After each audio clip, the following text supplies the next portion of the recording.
So we have this Tathagata Garbha. It's an innate purity of our mind.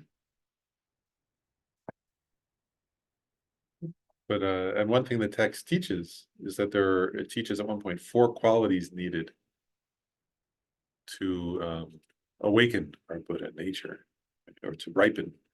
It's the phrase they use, to ripen our Buddha nature. And so the first of those 4 is faith, or faith is the right good translation.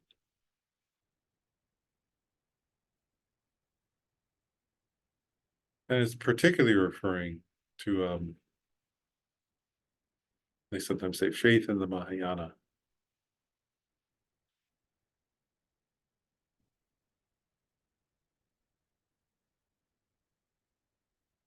And you'll see in today's text, it says faith is like the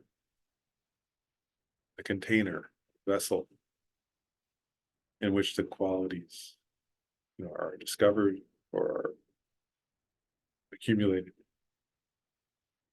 And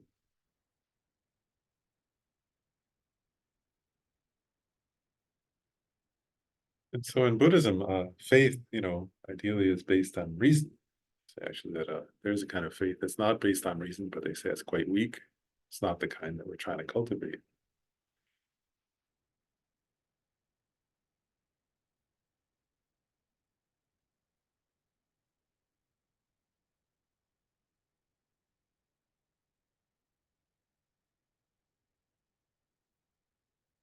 Also, I think we can get confused actually easily by the word faith. Sometimes in European and American culture, faith is thought of as the opposite of reason. Somebody has like faith and they don't have reason. If they have reasoning, then they don't have faith, which is not true actually, but it's cultural bias.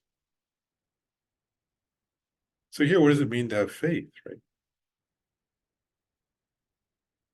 I just wanted to spend a couple minutes, right? Because that's what it's one of the qualities that's needed if you want to ripen your Buddha nature. So I'll just give an example, right? So part of faith in the Mahayana means like, do you have faith that, or trust, you have faith that compassion is beneficial, for example?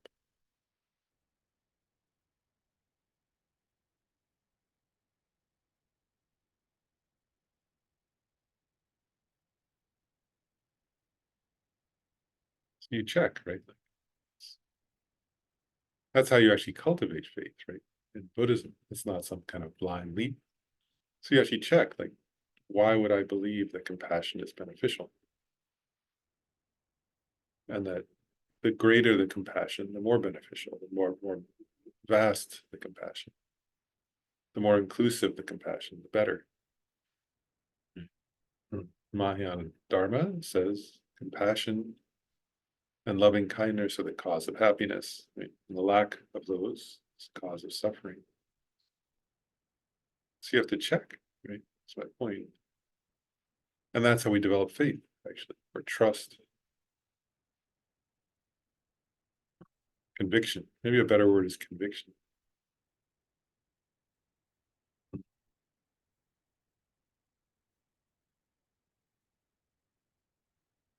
And if each of us develops a kind of conviction that compassion is better than narcissism, that love is better than self-centered attitude, then that's how we begin, for example. That's one example of faith that allows us to begin to ripen our Buddha nature.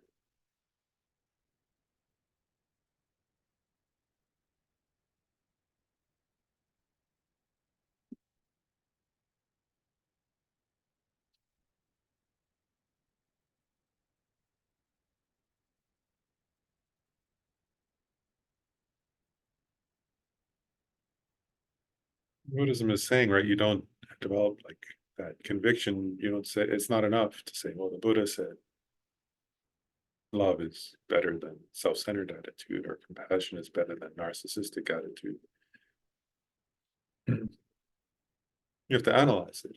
You check your own experience, your observation of the nature of life, other people, and your own life. And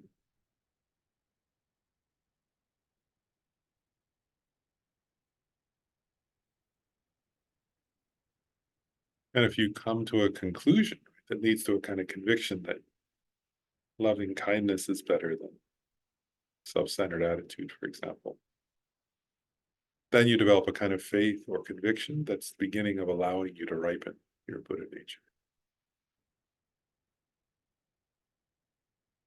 Same thing with the doctrine, right? A teaching on emptiness, because that's part of the Mahayana teachings, right? So, but again, it's not like, oh, the Buddha taught emptiness, so I have faith.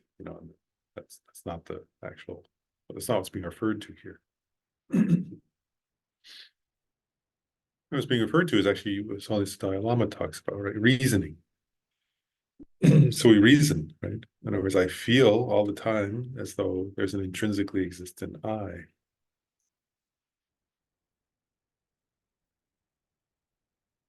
But does that I exist or not?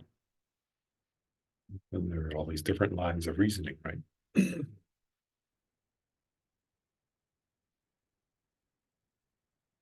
The Buddha says that particular I doesn't exist. There is an I that exists. This exists in your name, that functions, but there's no intrinsically existent I. So we check actually through reasoning. And again, if you develop a conviction, right? Wow. Like through your own checking, then that's the faith being referred to here. So that faith is like the first of the 4 steps to awakening our Buddha nature.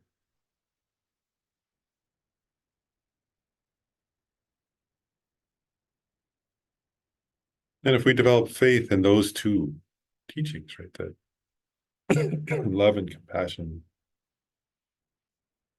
are essential aspects of life and happiness, well-being, that they're part of the path to develop to awakening. And then we develop faith in trust, conviction, and the doctrine of dependent arising, interdependence, which has the same meaning as shunyata, emptiness. Then it becomes quite conducive to developing bodhicitta. Right? So we recognize actually that emptiness of our own mind is our naturally abiding Buddha nature. And our qualities, mental qualities like compassion, are not like physical qualities, in the sense that because they're in the nature of mind, they can be developed limitlessly. So I can become a being of infinite love, infinite compassion, who realizes emptiness, which overcomes mental afflictions, eliminates them, but gradually. And so we can develop a kind of then a conviction that developing bodhicitta makes sense.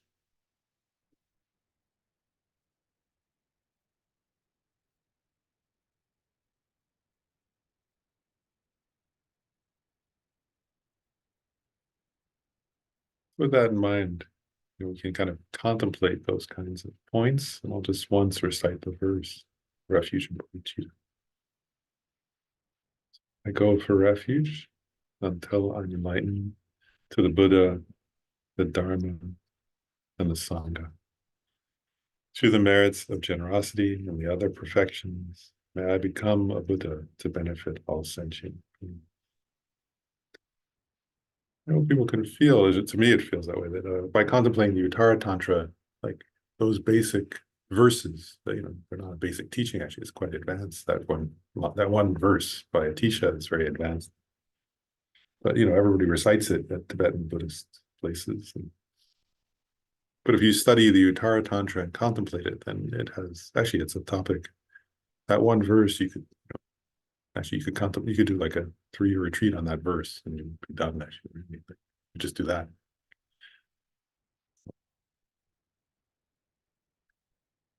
And then I think this whole text is a contemplation or a meditation. So we can return to the text and just remind everybody. So we're in we're studying chapter 1 of the Uttara Tantra, and we covered the first 3 Vajra points, which are the Buddha jewel, Dharma jewel, and Sangha jewel, and now we're up to the teaching on Tathagata Garbha or Buddha nature itself. And we're in a section. Also one thing I just want to mention is you'll see in this text it uses many different analogies, for Buddha nature. One thing I was thinking about just to mention is that, like, of course, none of the analogies for Buddha nature are analogies, so none of them actually entirely work. They're not perfect. An analogy is never a perfect thing, right? It's an analogy, but they're helpful. They help us sort of try to understand something. Because remember at the beginning we said, how do you conceive of the inconceivable? Right? So analogies can help. That's part of what we do here. But anyway, this section we're on is the 10 presentations. So it's like 10 things about Buddha nature. And then we're going to get into specific analogies, but there are already analogies in the 10 presentations.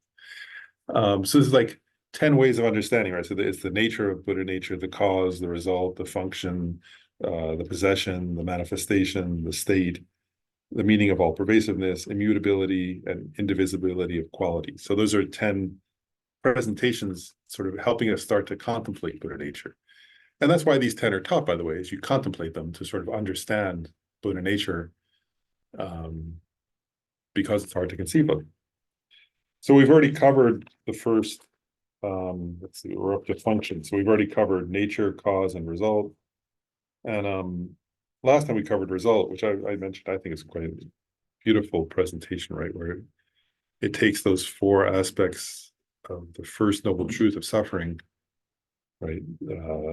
Which we usually say don't exist, right? We grasp in samsara for purity, but samsara has no purity. We grasp in samsara for self, but there is no self. As a type that is grasped that's the basis of samsara. We search for bliss where there is no happiness, and we search for permanence where things are impermanent.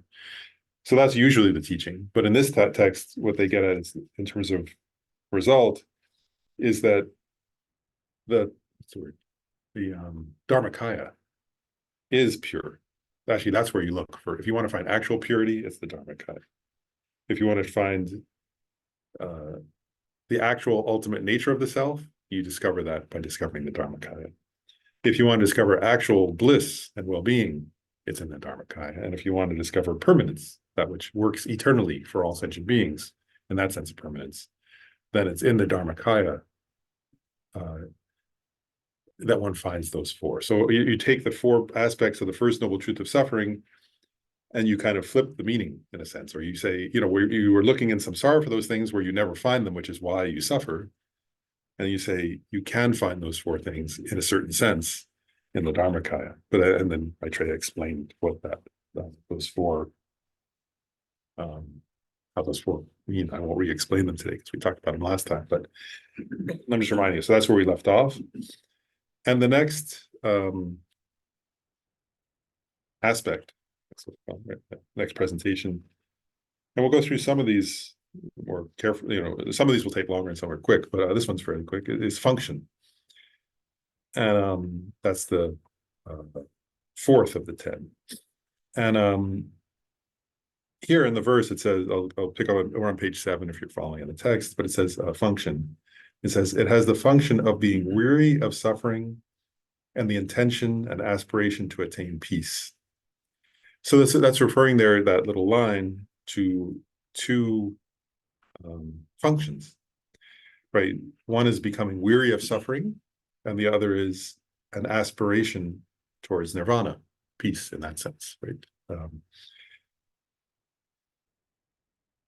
And so, and then I'll go to the next page and elaborate. That's the short explanation, and then it gives a longer explanation. It says on page 8, it gives a more extensive explanation of function. And it says, if the Buddha element did not exist, aversion to suffering would not occur.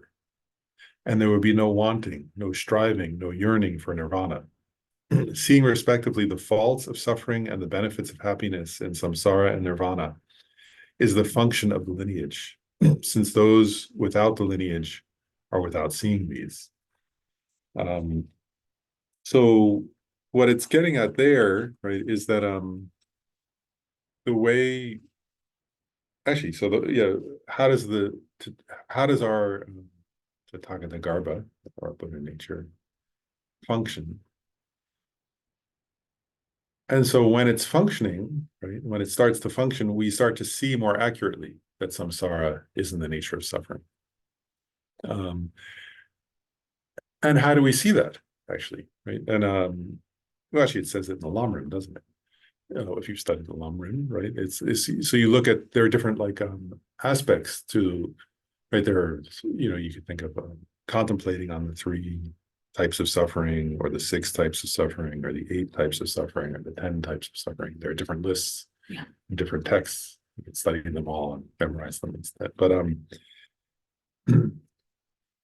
but part of the point, you see the connection to this one and the previous one, by the way, right? The previous one said, one looks for bliss, right, in samsara. Right? When one is when one is stuck in samsara, one looks for happiness in things that can't bring about lasting happiness. So here, one contemplates the nature of suffering, which is actually the first noble truth, right? And one develops a weariness, is the way it talks about it, right? One sees the faults of that process. And part of what it's getting at here, I just want to emphasize this, right, is that if you didn't have Buddha nature, right, then your mind couldn't change in this way, right? Or you would always be a samsaric being. And you wouldn't be able to weary of that.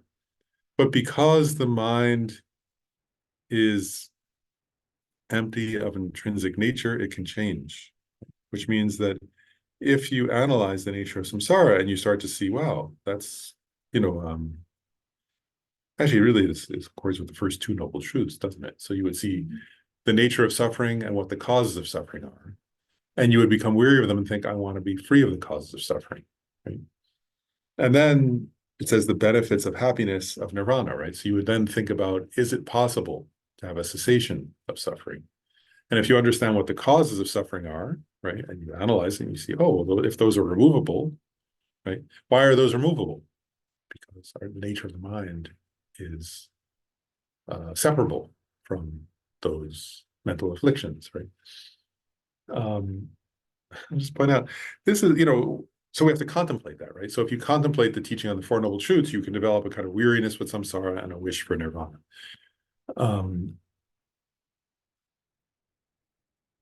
And to do that, though, you have to have, what he's saying here, Maitreya, is that you have to have you have to have Buddha nature, right? So the mind has to be separable from the mental afflictions. And I sometimes, I mean, my working job is one of my main jobs has been a psychologist. And I sometimes laugh at this because, I remember once, I'm going to give 2 examples of this. The arrogance, I think, of from European and American tradition. I remember once William James, famous American psychologist, he sat down and tried to focus his mind for 15 minutes and he couldn't. So he wrote in a book that it's not possible to develop concentration. And I just thought, oh my gosh, he said I could, he thought, well, if I can't do it, it's impossible, and which is very, amazing. Yeah. I mean, he was a wonderful writer, but arrogant, very arrogant. And or Freud, right, who said, you can't separate the mind from desire. It's the nature of mind to have desire. Right. And then different psychologists of his time argued, no, it's the nature of mind to want power. No, it's the nature of mind to want, they sort of were saying, what's the deepest nature of human mind? Of course, the Buddha would agree that it's actually, the Buddha would kind of agree with Freud in the sense that the most fundamental quality of a samsaric mind is desire, actually, in some ways. And maybe ignorance, you could debate that. But But my point is, you see, like if you don't have a view that it's possible for the mind to be separated from those afflictions, then you can't develop weariness of samsara and an aspiration to nirvana. I'm just giving a cultural example, right? You would say, well, that's not possible. So you have to understand and you have to have Buddha nature, and you have to understand something about Buddha nature in order to develop that, that to actually say, because actually it does develop, what's the word here, right? First of all, you have to have Buddha nature or your mind couldn't change. But you also have to have some understanding of it. Otherwise, you would think, well, it's not possible, right? In other words, I'll always have, if somebody's very, say, angry, then they think I'll always be angry. It's the nature of who I am, right? You identify with it. Well, then you won't think it's possible to achieve freedom from anger, right? So by understanding Buddha nature in the and then the Four Noble Truths in the context of Buddha nature, you can develop a conviction, right? That samsara is not satisfactory, that nirvana is possible, because the causes of suffering are separable from the mind. They're adventitious, we say, right? It means they arose due to causes and conditions, and they can be removed. And so if you have Buddha nature and you understand Buddha nature and you contemplate the Four Noble Truths, then you'll develop this kind of wish. And part of what Maitreya is saying here is when you develop that wish, it's a sign of your Buddha nature, first of all, existing, and secondly, beginning to awaken, right? When you develop that sort of aspiration to liberation. And then some people make me wonder, so then it says here, and I read it, but I'll just read this last part again. It says, so seeing respectively the faults of suffering and the benefits of happiness in samsara and nirvana is the function of the lineage, meaning Buddha nature. Since those without the lineage are without seeing these. So I'll just ask you, so who's without the lineage? It says those without, there's a phrase here, those without the lineage are without these. Because don't we say all sentient beings have Buddha nature? So what does that mean, without the lineage? Awareness of the Buddha nature itself. Yeah, so in other words, everybody according to the, especially, actually, I'll make a couple points here. One is, according to the Madhyamaka school, which this text is written in accord with, so according to Madhyamakas, all sentient beings have Buddha nature, right? Because all sentient beings, the nature of their mind is emptiness. So therefore, it's possible for them all to become Buddhas, and they will eventually become Buddhas. Because the activity of the Buddhas is endless, and we'll never give up on them, and they have the potential. So eventually it will happen, right? So from the Madhyamaka perspective, when you say those without lineage, it would mean those whose lineage is not awakened yet, right? Who's not activated. So it's not that they don't have a lineage, but that their lineage isn't activated. There are other schools, though, of Buddhist thought that say not all, that some beings are like, they actually, they'll say some beings are separated from the lineage. Some beings have a definite lineage only to the Hinayana path. Some beings have a definite lineage, some have a definite lineage only to the Shravakayana. Some beings have a definite lineage only to the Pratyeka Buddha. Yeah. And what that really means from their perspective, well, they actually think that's where that they'll terminally end at sort of the achievement of, say, arhatship or something. Prasangikas would say no, because they have Buddha nature. The Buddha will endlessly work for them and eventually will awaken them from their personal liberation and lead them to Buddhahood. But part of the point there that's being made there that Madhyamakas actually would agree with is that there are people, even the Madhyamakas would agree with this, there are people whose actually, a friend of mine just died. He was the person I met when I first met Buddhism. He was sitting next to me. We were dear friends in college. And he didn't like Mahayana, but he told me he didn't like Mahayana Buddhism. When he was dying, we talked. And he said he hadn't been practicing for, but he said, send me meditation on love. I want to meditate on love. He said, but not Mahayana. So like, my point is not to critique, I love it actually, but some people, they don't have the disposition towards Mahayana. It's not something that resonates for them.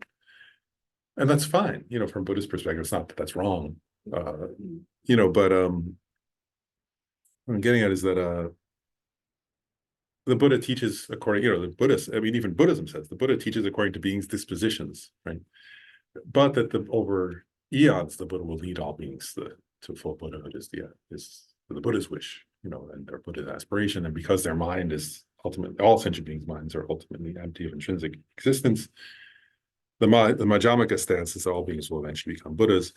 But there are beings who's at any given time, right? We said that earlier. There are beings who have no disposition towards any path, right? And will resist, will say, that's annoying, leave me alone. And then there are beings whose disposition is towards individual liberation. There are beings whose disposition, so they're all different kinds, and the Buddha teaches each according to their disposition, it's said in the teachings. But I just wanted to mention that. So when it says without lineage, it just means temporarily, without, in this case, it would mean without any spiritual inclination, right? So they would develop a weariness for samsara because it's not their inclination. But it's not that they're actually without Buddha nature.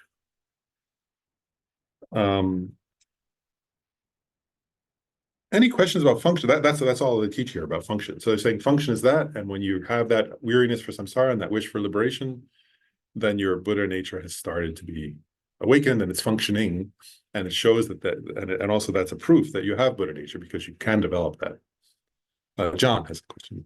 Yeah, thanks. This to me it's one of the most beautiful verses in the whole scripture, and when verse 1.39 and on to 4.0, but it's just very emotionally evocative to read that. And what you were saying earlier too about how, especially in our Western culture, there's this debate between reason and faith. A number of years ago, I had something of a debate with somebody in the Shambhala tradition, and she's a Westerner, and she really disliked the notion of faith very much. And I wasn't very well equipped at that point to come back at that, although I disagreed. But in reading the Uttara Tantra and studying it, it's added a lot to my understanding. And I think that, and I think that, as I recall, that there's even the proofs in here that, well, as you just read, that it's a proof of our Buddha nature that we have this yearning and this longing and this weariness for samsara and a wish to achieve nirvana. And if in fact we didn't have that Buddha nature, that yearning would be absent. And then on the basis of that yearning, which I think many of us really experience, we develop the reasoning. And of course, there are logical proofs for it that appeal to our conceptual mind. And in order to validate it definitely, apparently we have to achieve that experience of non-dual meditative awareness, where water is poured into water, and we gain that ultimate conviction, that confidence that we're on the right track. So I think there is that linkage, between reasoning and faith, that faith is based initially on what I would call an emotional yearning, that longing that we have. And then it becomes validated over time by our study and by, hopefully by our experience in developing a deep meditative state. One quick point I'll make is just, I think what you're getting at reminds me of the something we talked about, I taught on in the teaching, in the section, in the discovering, the basic program on mind and awareness, which is the 7 ways. It comes from the Pramana teachings. So the Pramana is like epistemology, right? Ways of knowing, valid cognition is usually how it's translated, right? Valid cognition or authoritative cognition or something. But in those teachings, there's one teaching on the 7 ways of knowing, 7 different, so it's like, how do you know what you know? And there's one teaching in the Pramana teaching that comes from Dharmakirti and Dignaga originally, and then originally from the Buddha, and then which talks about 7 different ways of knowing. And so so like, so that what you said about like you were giving the example of the non-dual, like water poured into water, you said that non-dualistic, and that's direct perception, right? So in the 7 ways of knowing, that would be the most, that would be the, in terms of emptiness, that would be the most advanced. But one point is that before that, there's a way of knowing, actually there's all these different ways of knowing. There's doubt leading in the wrong there's wrong understanding, there's doubt leading in the wrong direction, there's doubt that is equally uncertain, there's doubt leading in the correct direction, there's a kind of, what the exact word for it, but there's a kind of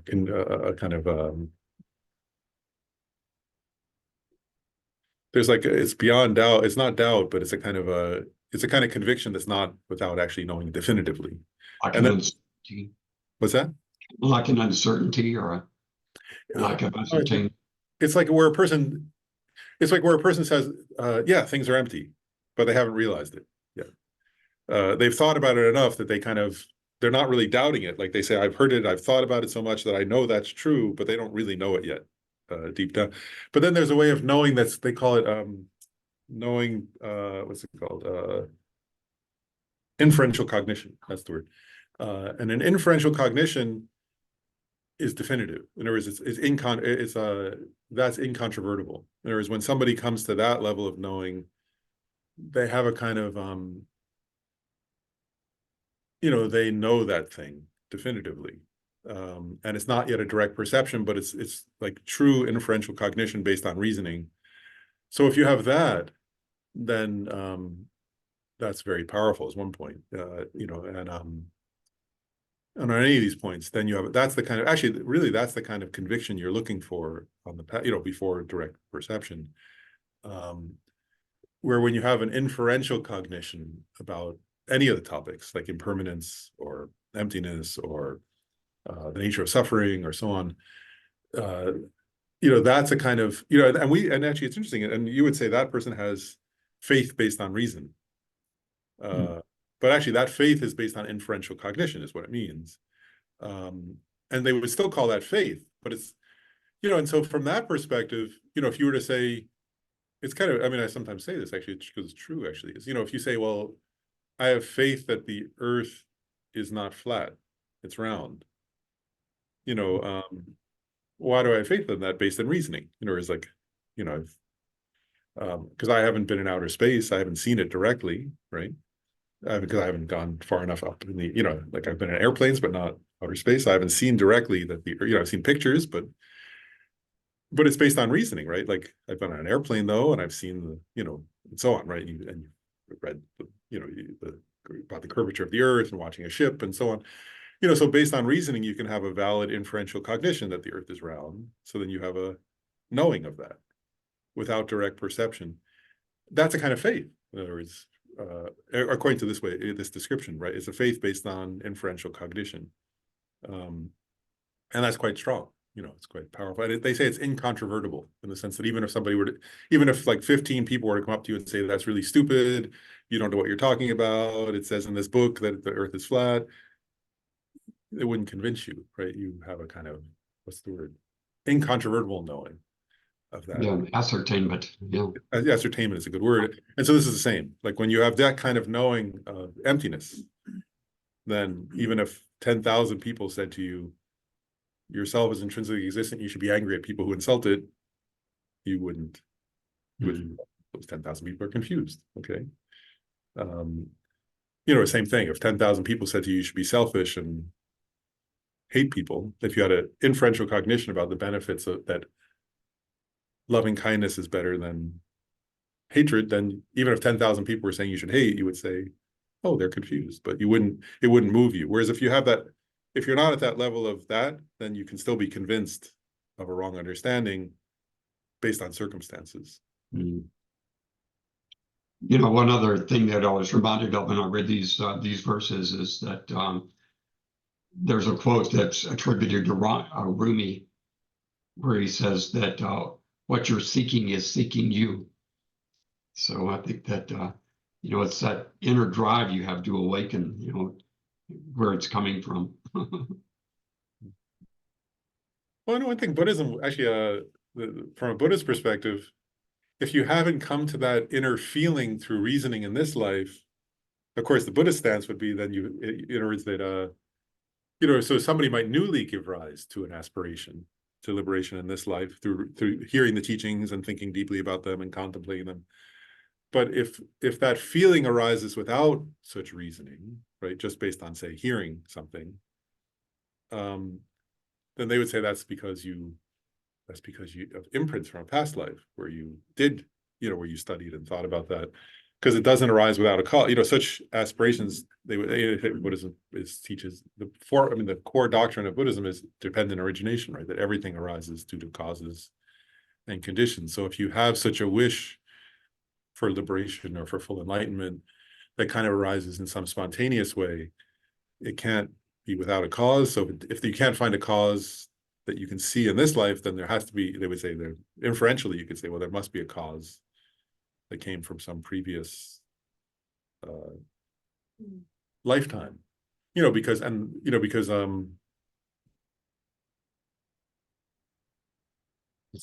because other people don't, somebody else has a different aspiration or a different, based on our inclinations, but our inclinations aren't without cause.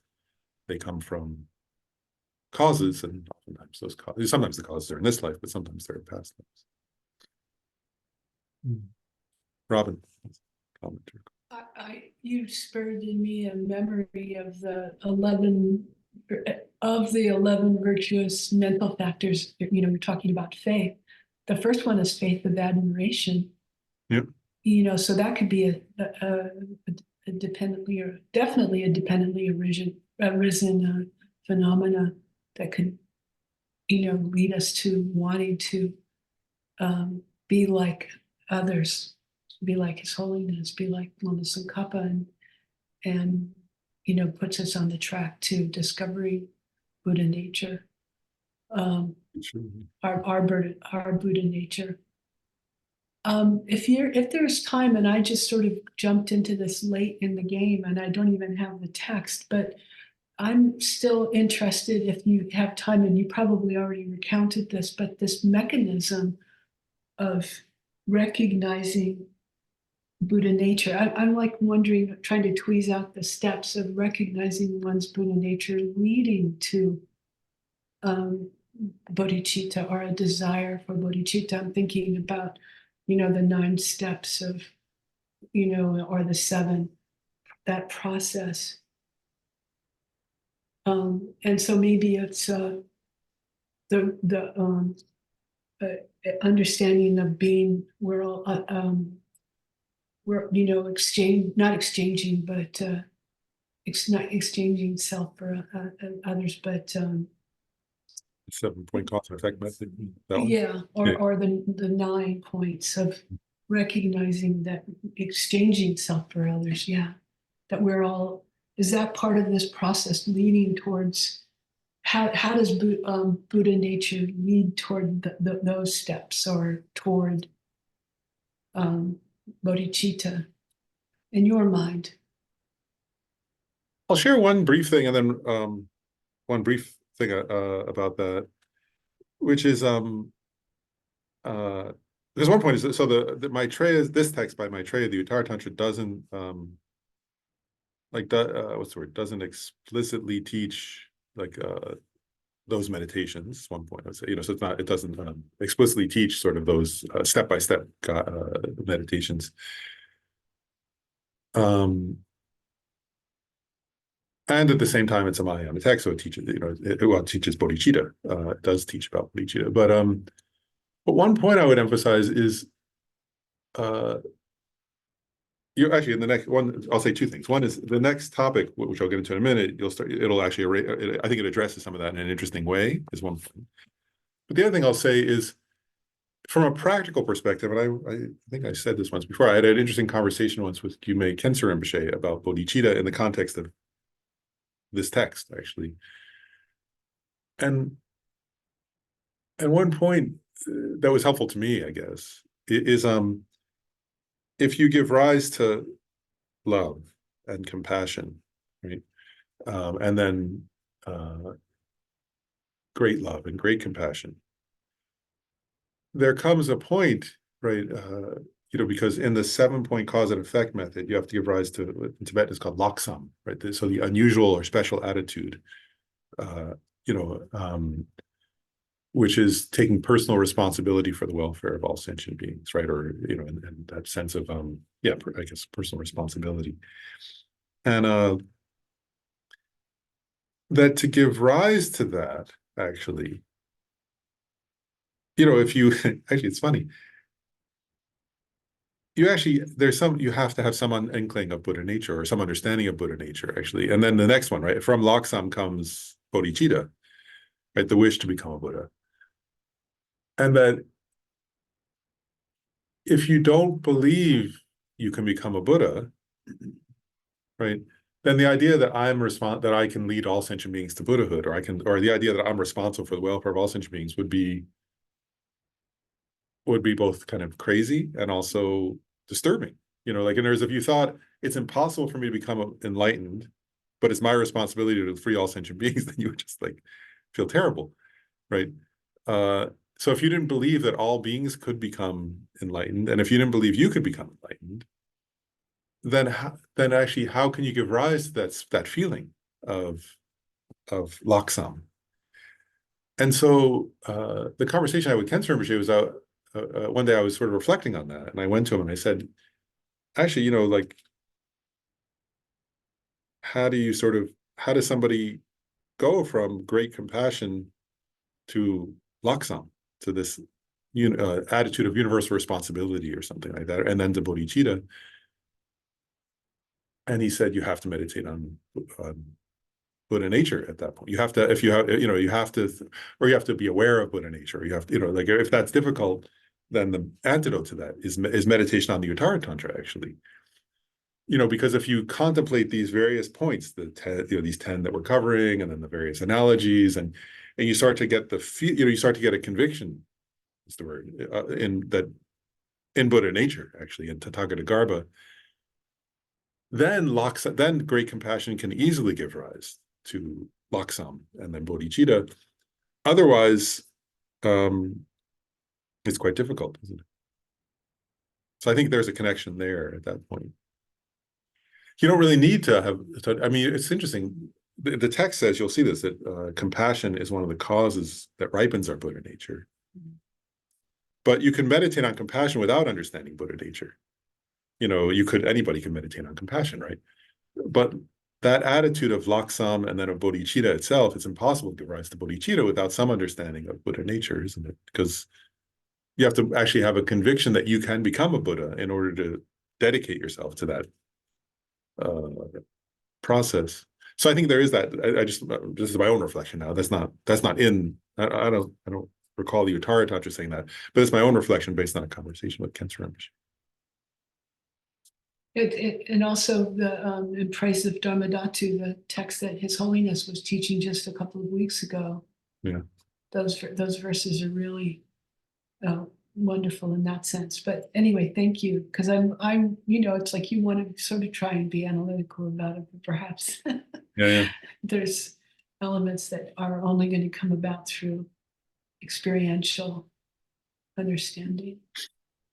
And that's a great text, but studying the praise of Dharmadhatu in conjunction with this text, you see there's a lot of parallels, but each adds some details that aren't mentioned. They're like they cover the same topic, but in slightly different ways. It's beautiful to look at them together, actually. But okay. Well, I'll start now on the next. I think it's good to do this next one. Yeah. So the next one is so we did function. Next one is here it's called explanation of possession, or in other translators call it endowment. So that which is endowed with or possesses something. And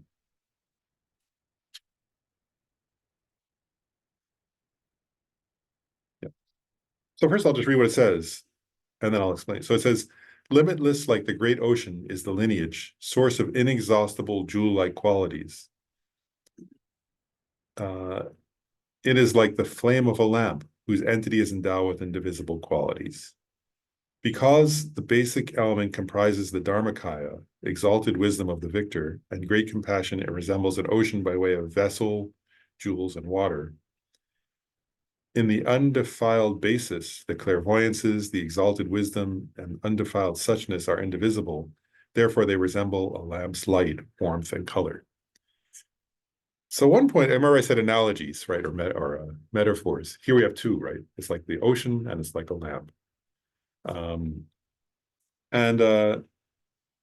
So in order to understand what these verses are getting at, it's useful to understand it this way, that the one that says it in the outline there.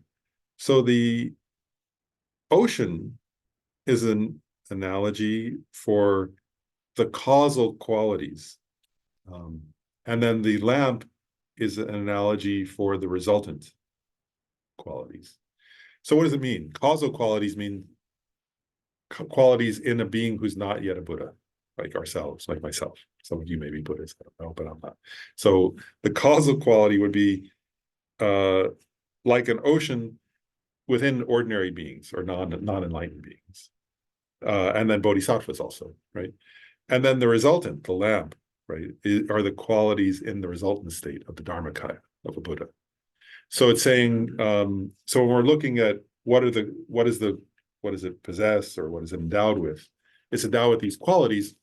And anyway, we'll get into more later. I don't want to get ahead, but okay, so it makes sense logically to first do first we can do the 4 qualities that are causal, right? Better to do the cause before the result. I think we can do them in either order, of course, but I think just for our discussion, probably more helpful to start with the causal qualities and then the result they lead to. So it says here there are 4 causal, in terms of the causal quality, it's like the ocean, right? That's the analogy. And then it says, it lists the Dharmakaya of the Old Divisor. Yeah, it lists 4 qualities. So I'll go through them.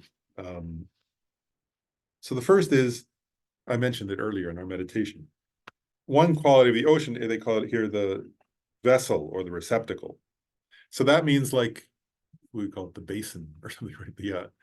In other words, an ocean exists in it seems funny to call it a container, right? That's not really a container, but it's like, it's what's going to be the right word for that? Basin, I guess. Our perception of it is that it's continuing. Yeah. Even, when you look out the horizon, you think that's the edge. Yeah, it has an edge that it's held in something. Yeah, that it's held in something. And so so that's the first of the 4. Either we're gonna have 4 external things and then what they represent. So the receptacle or the vessel is the first of them. This is Tibetan translation of the Tibetan word. And we say is that's a metaphor for what we were talking about, faith or conviction or devotion. And what they're getting at there is that actually I'll use the phrase they say. Faith or devotion or conviction is that which causes the purifying of the truth body. And what it's really getting at is this, so you have Buddha nature already, innately, right? That's the first point. But if you're going to activate your Buddha nature, right? If you were going to try to activate that, then the first step really is developing this kind of what we were meditating on earlier, which is faith. If you don't have faith, then nothing will accumulate, so to speak, and so your Buddha nature will not activate; it won't function. And so the first step, what they're getting at, is developing this kind of faith. And as you develop faith, then there's a traditional Tibetan. Tibet's a mountainous country, so there's like a traditional example they use for meditation. Actually, in there is about equanimity, but it's a similar point here, which is like, even if a lot of water comes down, if it's on a mountain, it's just going to flow away. You can't accumulate any of it. So you need a kind of deep holding space for water to accumulate. We're going to get to what's the water then in a minute. But what they're saying is that you have to have kind of faith or conviction. And I just want to say, like, that's like, this is actually practical. This is a very practical point that they're getting at, which is like, I've actually been thinking about this. Actually, because of that friend who died, I've been thinking back over my life, and I was like, oh, I can remember like going back over many years since I first met Buddhism, and I was remembering like, there's so many people like 35 years ago who I went to Buddhist teachings with. My dad, also friends, all different people, because I was just like, I was loving Buddhism, so I was going to her teachings, and I was, oh, you want to come? And somebody would come along with me. And what I realized is like, oh wow, there are all these people who like sat next to me at the same place, like friends. I mean, our father, I remember that. Like, we thought, oh, that was fun. I enjoyed doing something with my son, but there was no, it didn't really have any effect, particularly on the thing, because he didn't have any of this, this quality. I mean, I loved my dad, he's a wonderful person, but he didn't have that quality, so it didn't. There was no, I mean, he said, "Oh, that was a nice guy. He reminded me of my mom." That was why he even said that. He said, "Oh, he's really loving. He reminds me of my mom. That was fun. Now let's go out to dinner." And we went to a nice dinner. So, but like nothing accumulated. If that makes sense. Like, so if you don't have some kind of quality like this that we're calling faith or conviction, then even if you get exposed to the teachings, they don't activate your Buddha nature, and it doesn't function to ripen it, if that makes sense. So when you develop through, especially that, so that's why also, and I just want to say, going back to something John said, I think it's an important point that if you're in this class, if you came here, whether online or in person, then you probably have some of that from a past life, right? That's what, but that doesn't mean you'll have it even for this whole life, much less for future lives. Right? So the idea is that you meditate on, that you contemplate. That's why Dalai Lama is always saying, don't just listen to teachings, go think about them, analyze them, question them, contemplate them. Then read more books and think more about it. That's why I was saying, like, read the whole Uttara Tantra and various commentaries, and then read the Praise of Dharmadhatu and various commentaries, and then compare them, and then, because that's how you develop a kind of deeper and deeper faith that then allows the qualities to accumulate over time, more, not less. So it's this idea of faith it's not enough to just have a natural inclination. The idea is that you keep checking, thinking, developing that quality of faith. And and that's something that I say it this way, like bodhisattva, they say that bodhisattvas on the path, like who have achieved the bhumis, are still developing or increasing their faith. So, so you shouldn't think, oh, I have a natural inclination a little bit, so I'm done with that. Like I think, bodhisattvas who are on the various bhumis are still developing.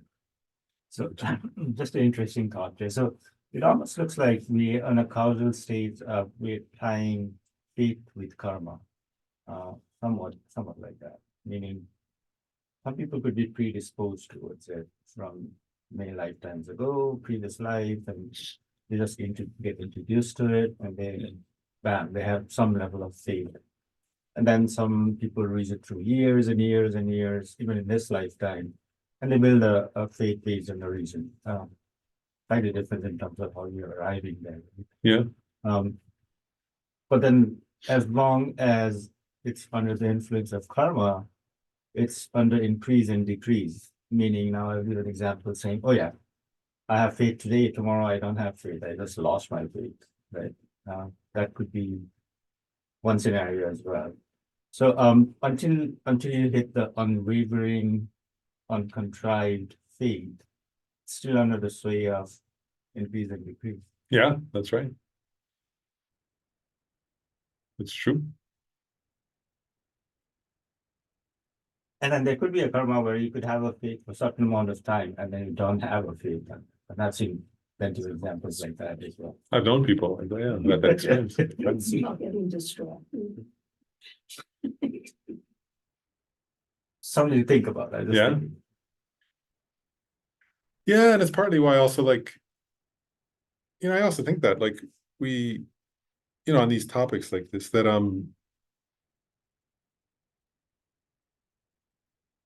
well, I would say 2 points. One is, I'll say two different things. One is that's why if you, like, I say, you sometimes think that, like, well, why do I've thought this sometimes, why, like, the geshes, some of the geshes from the tradition, monks, nuns, geshe mas too, if you talk with them, like, that's part of the benefit of their debate, is that, like, they'll debate all these topics, and I remember I've said things like, well, I know various people, like, you know, like, I remember one Geshe who, he's passed away now, but he was a teacher of mine, and he said, he remembered once he was debating with like the best, he was a very good debater, but he said he was young and he was debating with somebody who was the best debater in his class. And the person was taking the wrong position and debating very hard for it. And he said, for a moment, he thought, maybe I'm wrong. Like, in other words, maybe, but, you know, he was thinking, well, actually, this guy's presenting good reasoning. And then he said, that forced me to think more deeply, actually. That is, he said it himself. He said, my thinking when I was young, it wasn't that deep actually about this topic. And then by debating with somebody who was actually quite very sharp, he said, then I had to think more deeply and I came back. And then he said, eventually I won the debate, you know, and then he said, but then I developed a conviction that I understood the teaching better through all that debate. You know, and he said, now I have a faith that's quite different than when I was younger because I did all that debating. And so I have a kind of, you know, I can go, oh, you know, if somebody presents this reason or that reason or circumstances arise that give me a new experience, my thinking is more deep. So I'm able to sustain that in the face of these things. So that's one point. So it develops a kind of, going back to your point about karma, I was like, oh, he developed a kind of, what's the word, momentum or force behind his faith through all that contemplation and study and debate. That was quite powerful, you could tell, you know, and so we're all different though. So you're right though, but it's not, but until you have you know, they say that on the first bhumi, right, after you achieve the path of seeing, the cessation you develop, right? There's a cessation, which is acquired wrong views. So in other words, once you've seen emptiness directly, you will no longer achieve acquired wrong views. So that means that before the path of seeing, you can still develop acquired wrong views, actually. So in other words, so even if we think, oh, I couldn't possibly develop them, we can actually until you achieve the path of seeing. So gross level of emptiness, the first level of emptiness, we're talking about just realizing that you're not independent, you're not permanent, and you know, that sort of stuff. That alone will suffice enough to kind of have that unwavering faith. What I'm saying, actually, no, that's very helpful. In other words, if you realize that, say conceptually, that's extremely helpful, but that's not enough to what Buddhism would say is that's not enough to guarantee you in future lives that you'll have Again, that faith. You know, that you have to achieve the path of seeing to guarantee it, yeah, that it won't go away in some future life. Yeah, you won't lose it.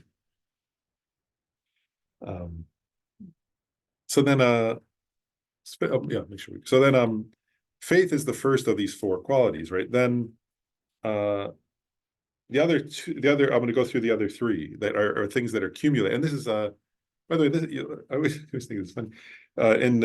This comes from the Indian and then the Tibetan tradition. Is there's this idea that, of course, the ocean has water, but there's this idea also that oceans have jewels in them, which is true, of course, there are, but that's emphasized in the Indo-Tibetan tradition. So, so the idea is that in the vessel or the receptacle for the ocean, there's water and there are jewels.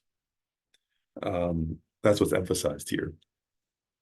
And so the water is a symbol of compassion.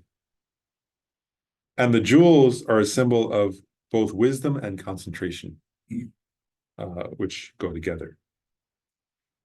And so I'll go through. So first of all, why did they say, I'll just say what the teaching says.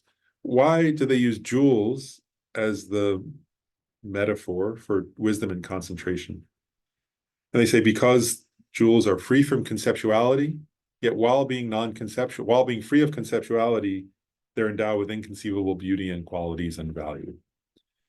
And similarly, the union of the kind of concentration being discussed here, right, which is a concentration that is wisdom, realizing the ultimate nature of reality, is non-conceptual, and at the same time, it's endowed with limitless qualities and beauty and wonderful benefit. So in that way, it's like a jewel. And then what they actually say is that those qualities of combined concentration and wisdom are serve as the cause for achieving the Buddha's, because they're the causal qualities, right? Those serve as the cause for achieving the Buddha's wisdom and for achieving the 7 super knowledges, which we're going to get to in a minute in terms of the resultant state. But these are the cause of all those super knowledges or wisdoms of the Buddha. And then water is the symbol of compassion. And and I've said this before, in Buddhist descriptions, oftentimes water is a symbol of compassion. That's partly why, again, I said when you offer water bowls, if you do, and like sometimes Tibetans, Buddhist altars, like here, they'll have water bowls. It's actually good to think of it that way, that in other words, water is a symbol for compassion. Because actually, if you think about it, the Buddhas don't need water in a bowl, of course. But the best offering to the Buddha is you developing compassion for all sentient beings, right? So if you offer water, actually a good meditation to do while offering a water bowl, if you're going to do that, is to think, I'm offering my compassion for all beings. And the idea here is a few things. They say water, I said this once before here in class, but at one point is water softens things. So like we say, I have a hard heart, and then water softens your heart. So the idea is like that water is a kind of, it moistens and softens. So one point is it softens that which is hard, which is a symbol of compassion. Another is that water nurtures life, right? Like you have to water a seed if you want it to grow. You have to give animals and people water if you want them to survive. And so in that sense, that like compassion is needed, Dalai Lama often points that out, right? Like compassion is needed for life, actually. And water is like that we need water to live. And then the last point is if you think about the ocean, like there are many beings in the ocean, but they're all in the water, and in that way, this kind of compassion that's being discussed here embraces all beings, right? So all beings in the ocean are embraced by or held by the water.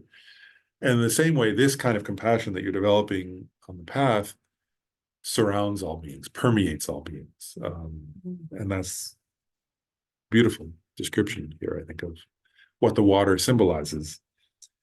And then what they say actually in terms of the causal quality is that, and this is quite beautiful, is that your meditation now, which go back to I think a little bit to Robin's question earlier, that your meditation now, any meditation you do now on compassion in the context of faith, right, and in the context of Dharma practice. So as you meditate on compassion, it serves as the cause for your eventually actualizing the Buddha's compassion at the time of the result when you're a Buddha.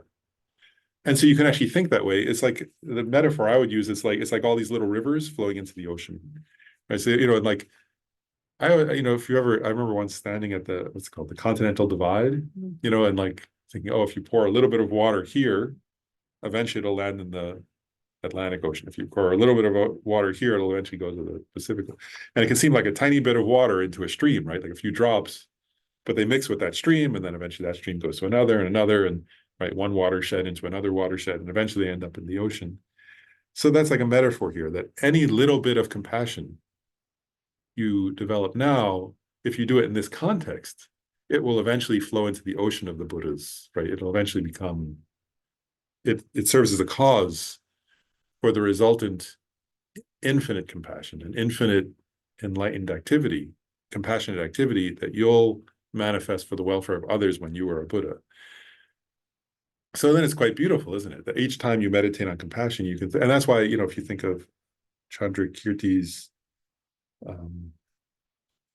Majjhimaka Avatara, right? His supplements of the middle way or entering the middle way, the different translations of that title. He says right at the beginning, he's, usually they prostrate to the Buddhas and the Bodhisattvas, and he says, I prostrate to compassion, right? Very beautiful. And he says, and then his auto commentary, he explains, right, that he says, if I prostrate to compassion, then that serves the same function because the compassion is the cause of the Bodhisattvas and the cause of the Buddhas. And he says, so by prostrating to compassion, I'm prostrating to the cause of all those Buddhas and Bodhisattvas, and I don't need to start by prostrating to the Buddhas and Bodhisattvas. And so it's like that, right? So each time, it's a similar point to what Maitreya is making here, which is each little bit of compassion you develop will eventually flow into the Dharmakaya, the compassion of the Dharmakaya. And so I think this whole teaching is quite beautiful, isn't it? So those are the four. So you get the idea. So the four qualities that ripen your Buddha nature, right, are faith, right, compassion, concentration, and wisdom. And we covered those once before in this text. He's gonna keep bringing those up because these are like the four main things that activate your Buddha nature or ripen your Buddha nature. So he keeps bringing them up in various ways. So here he brings them up in this context as causal qualities, which are like the vast ocean. And then they lead to the possession or endowment of the resultant state, which are like a lamp. And then you'll see he gives three, Maitreya gives 3 points here. The lamp has light, heat, and color. So it's like a butter lamp or a candle, right? It gives off, there's light, there's heat, and there's color to that, right? It's 1 point. And then he says those 3 qualities of a lamp, there's various points here which we're going to get at. One is, it's interesting to think about the 3 qualities of a lamp, right? The light, the heat, and the color are inseparable from the lamp, yet you can conceptually recognize that they're different qualities. You know, like the heat isn't identical to the light, you know, and so on, although they're not separate. And also the color, right? Because they're different, you know, sometimes the lamp might be, actually they're different colors of flame, aren't there? So they're inseparable, yet they're conceptually, you can recognize that they're different qualities. But they're not a separate entity. You can't say, oh, like the heat's over there, and all, you know, like they're all qualities of the lamp.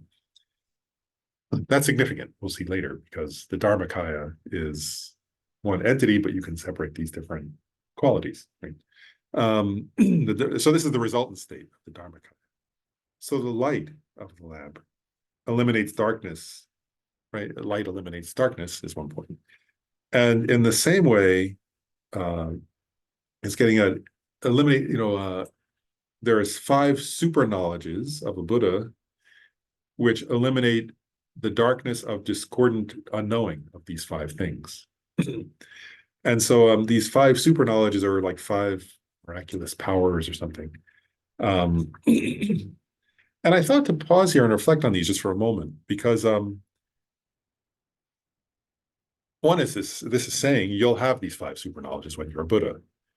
Well,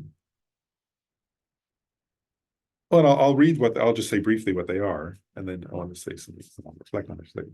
So these 5 super knowledge are common. They're listed in the Pali text and in the Sanskrit text. They're common to all Buddhist traditions, that a Buddha has these. It's all, so I want to point that out, because I'm emphasizing this in part because of this, that, you know, those who are from Europe or the United States can have a materialist bias.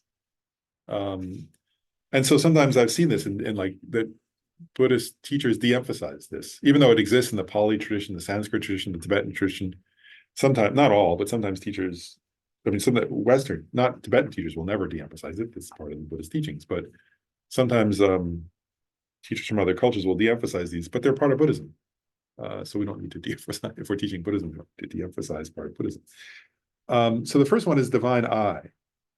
And they say the divine eye sees the death and rebirth of beings, you know, and knows their karma, their dispositions, and, you know, and actually, if you study in the Abhisamayalankara, it says that at various points along the path, actually, beings start to develop.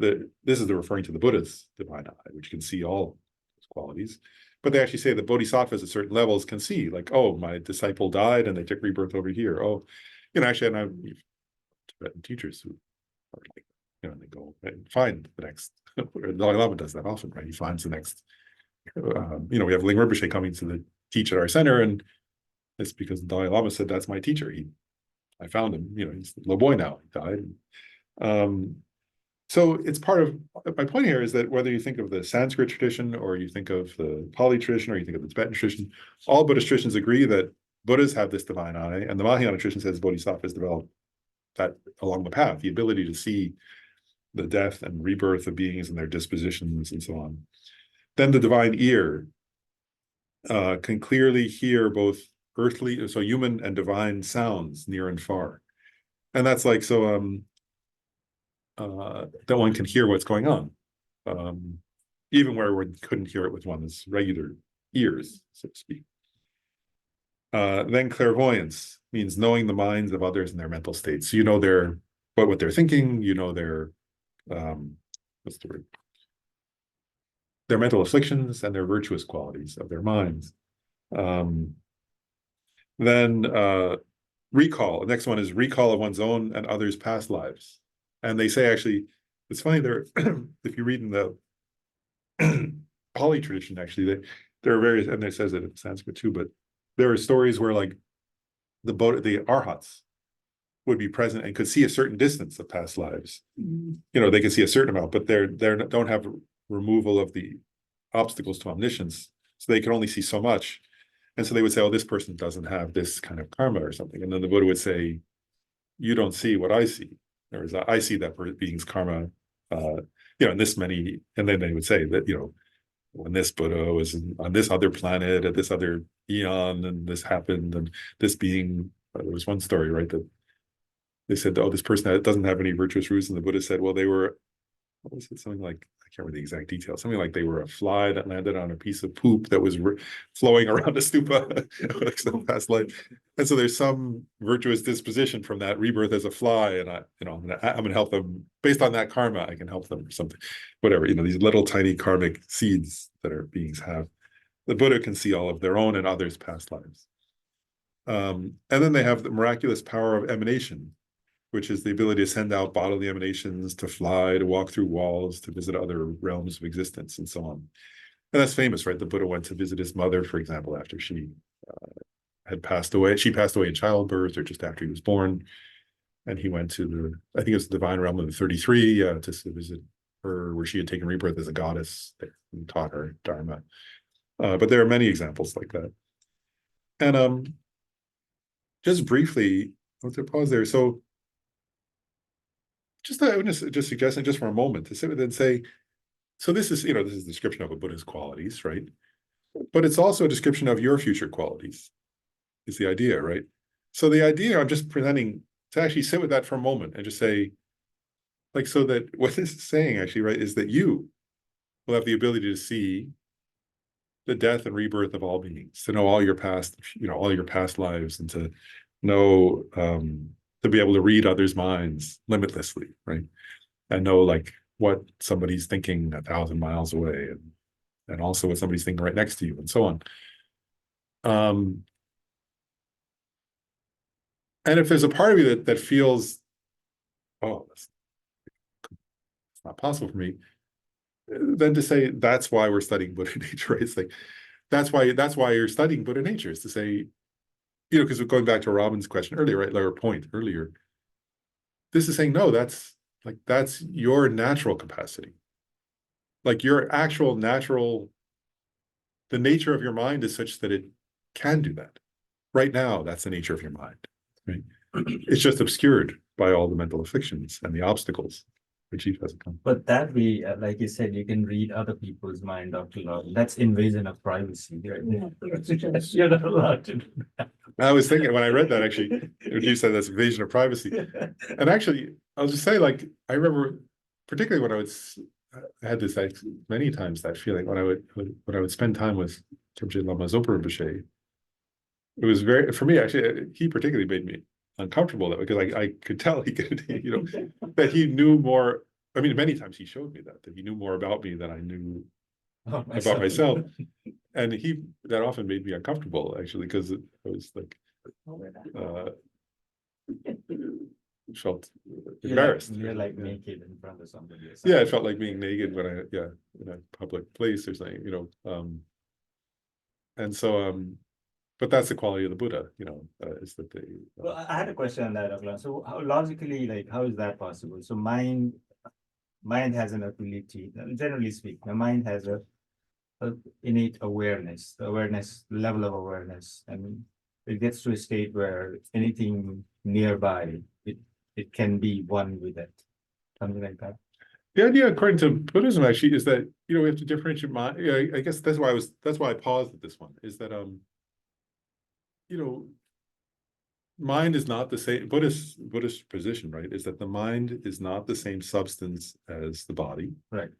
And so that the mind's nature is limitless, and has a limitless capacity for awareness.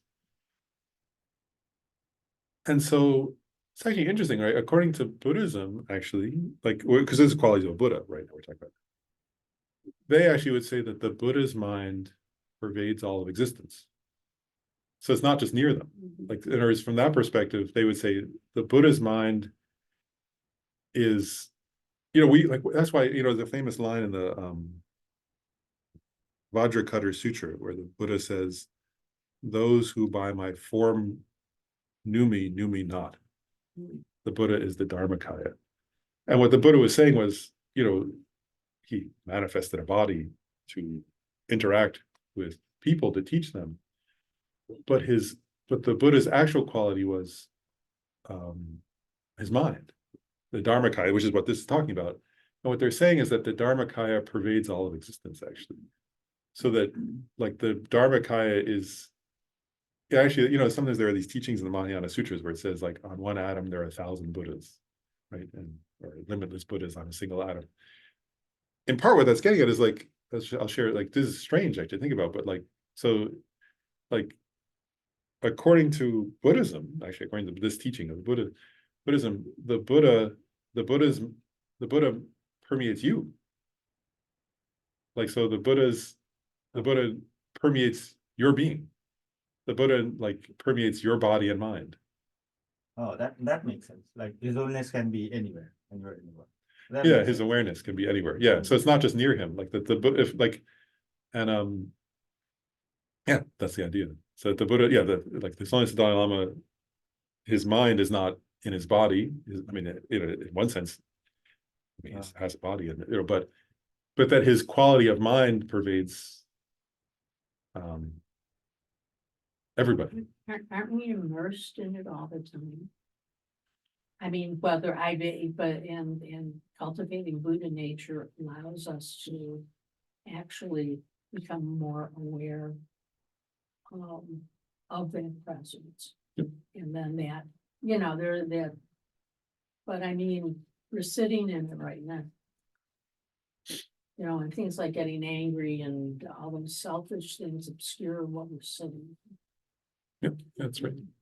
Yeah, that was one of the qualities of the proofs of Buddha nature. If you go back in the text, it said that was one of the proofs of Buddha nature is that the Buddha's, what's the word? That the Buddha's awareness and activity pervade all beings.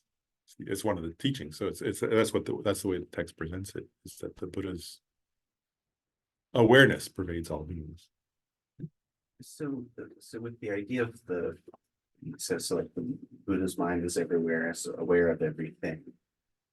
So I guess at that point, once one achieves that state, is there really a distinction between different Buddhas? Like, we talk about different ones, like Shakyamuni or Amitabha or Medicine Buddha, but if they're all in that state of sort of infinite awareness, are they really distinct from each other at that level? So is that just us distinguishing them for our benefit, or on their level, are they all kind of one big thing? Or It's a good question. Like, I think they're, sense or not? yeah, I get it. No, I think that's a good question. And I think there are different positions on that, that different scholars take, but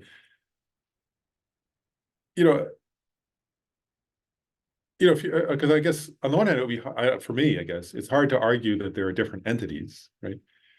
And yet it's important, I said this once before, actually, that I think it's important, though, that, I'd say it the right way, like, and yet at the same time, I think it's important to recognize that one can conceptually differentiate them because of dependent origination. In other words, and what I mean by that is, like, if you become a Buddha, say in this lifetime, I'm going to make up a scenario here. If you become a fully enlightened Buddha in this lifetime because you practice very effectively, you will be able to benefit certain people who are close to you in a way that somebody else can't, another Buddha can't, right? So your family, your close friends, the people who feel very connected to you. So on the one hand, if you were to say, is your mind different from the mind of Amitabha? Be hard. The difference would be just philosophically asserted or something, but it would be not really significant, but relationally, there's a humongous difference. Because the human level, how we interpret it, it would be very different. But I guess from their perspective up here, the difference doesn't matter as much to each other because they're all existing in that same space, and so it's more for our understanding, or is that not? I think that's a reasonable way to say it. I'm not sure. I'm not quite sure how to say it. I think that's a reasonable way to express it, and at the same time, I know that if a Geshe were debating it, they would say they would find a problem in the terminology. So I'm sort of hesitating. A Geshe would have a different way of sort of presenting it that could uphold, that can withstand debate. But I think from a practical perspective, what you said is reasonable. I think the example they give is like you have different kind of cups, and each cup has its emptiness, but it's each cup's emptiness. The space in the cup, yeah, the space in the cup is, yeah. you can't, it's like, yeah, that's a good analogy. But I want to make sure I finish at least this part about the lamp. So the light of the lamp, again, is these 5 super knowledges, which allow one to, and again, the metaphor here is that light eliminates darkness. In the same way, these super knowledges eliminate the darkness of unknowing of those different things, sounds and rebirths and sights and others' minds and so on. Then the heat of the lamp. The analogy here is that the flame, right, of a butter lamp or a candle or something burns. It burns things up, right? It consumes fuel. And so it sort of fire consumes things and destroys them, actually, right? And in the same way, the obstacles are destroyed, put it that way. Yeah, that's the right way to say it. So, and the idea here is, what it's getting at is that the intuitive wisdom of cessation of contaminations of a Buddha has terminated all the obstacles. So it terminates the afflictive obscurations, right? The mental afflictions, their seeds, and also the obstacles to omniscience. And so the quality here, though, just to be clear, of this heat is that it's an awareness of the Buddha. So the Buddha is aware, this is this quality. The Buddha is aware that through their wisdom, understanding, directly realizing emptiness, they have terminated all the mental afflictions, all their imprints, and all the seeds of those, and all the subtle imprints of those that are obstacles to omniscience. And the Buddha knows they've terminated all those things. So the Buddha has a kind of awareness and confidence in that awareness. That's like the heat. And the metaphor here is that they're aware that that like heat, it destroyed all those things. Their wisdom destroyed all that, like a fire. Sometimes there are rituals in Tibetan Buddhism where you throw things into a fire. It's a symbol, right? The fire is a symbol of emptiness, and you throw things into the fire, and you think, oh, this is my anger that I'm throwing into the fire. The fire burns it up, and you recognize, like, emptiness will destroy the karmic seeds and the imprints of my anger, like that. So this is similar to that. And then the last is color. So the color is pure, right? The color of a flame is pure, clear, and uncontaminated. And in a similar way, it's a symbol of the luminous nature of the ultimate truth. What that means here is the previous one was the Buddha's awareness of cessation, and this is the actual cessation. So it means the emptiness. So here it's the truth of cessation, and from the Prasangika Madhyamaka perspective, the truth of cessation is an emptiness, right? So it's that there's the adventitious cessation, which means the Buddha has ceased all the mental afflictions, and then there's the emptiness of that mind, right? The Svabhavika, we sometimes call it.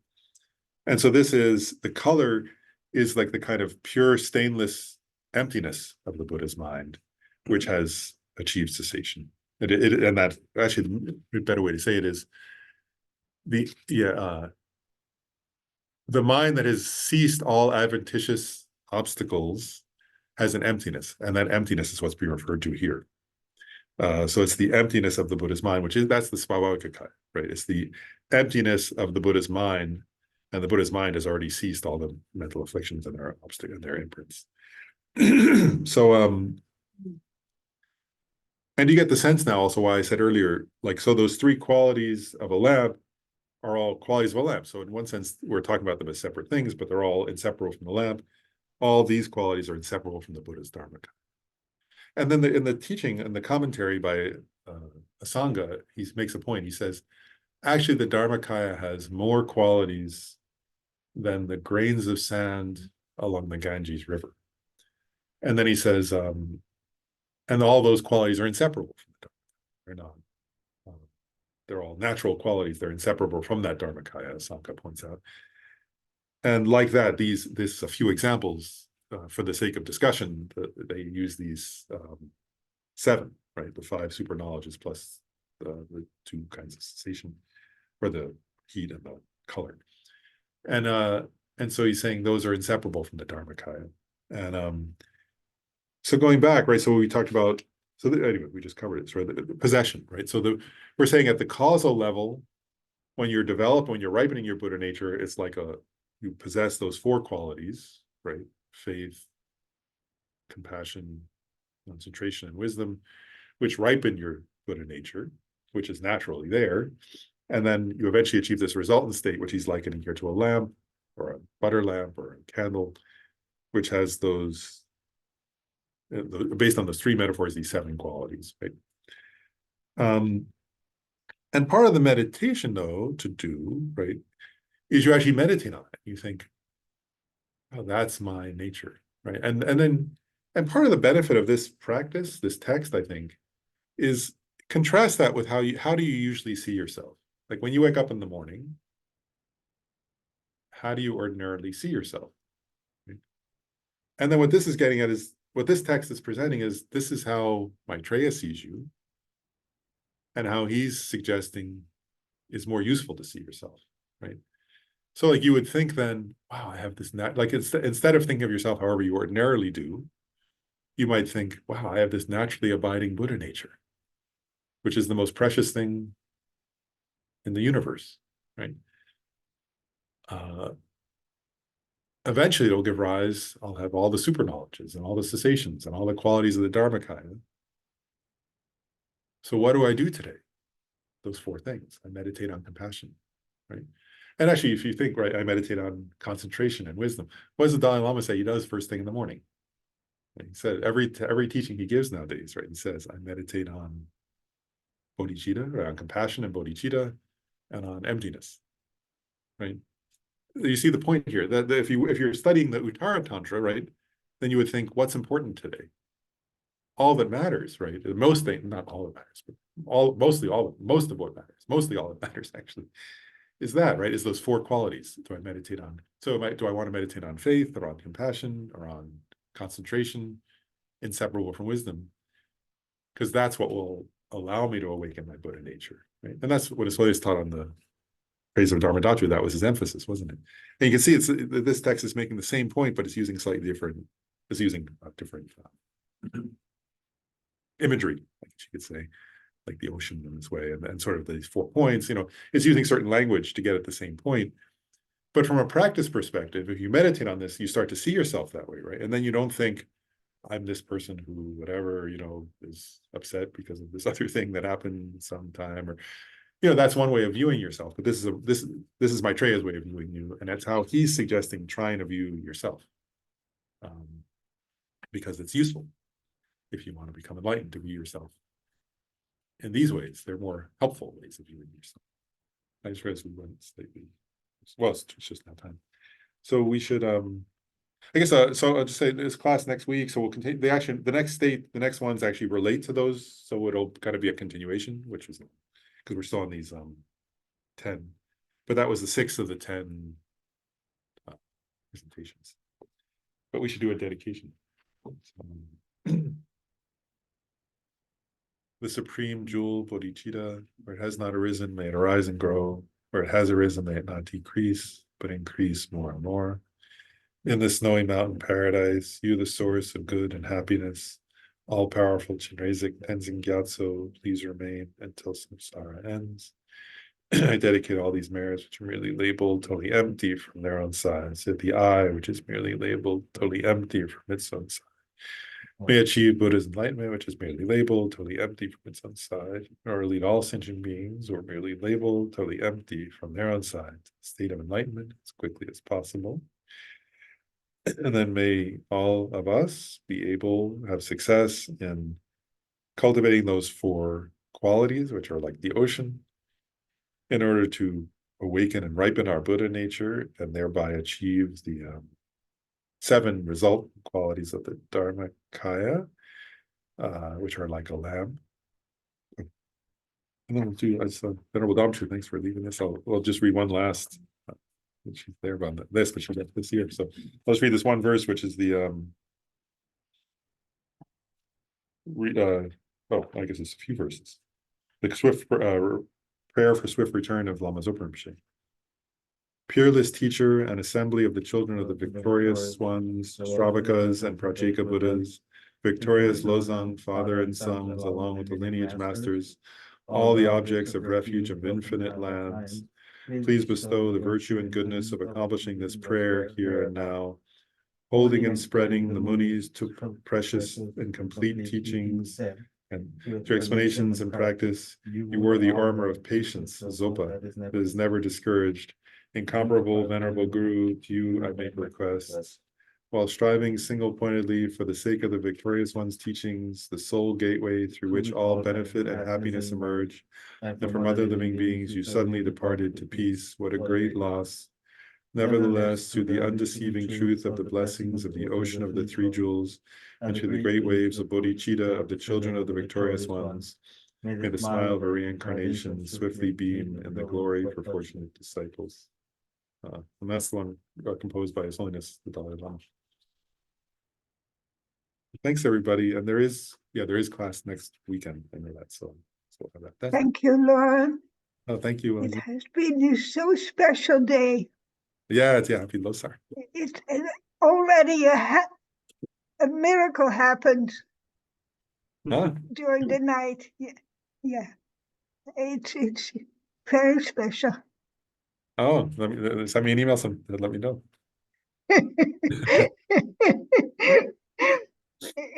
It's I'll let it go. Okay. Hey, Franco, Thanks, everybody. I didn't take care of the water bowl. Oh, okay, great. couldn't make it.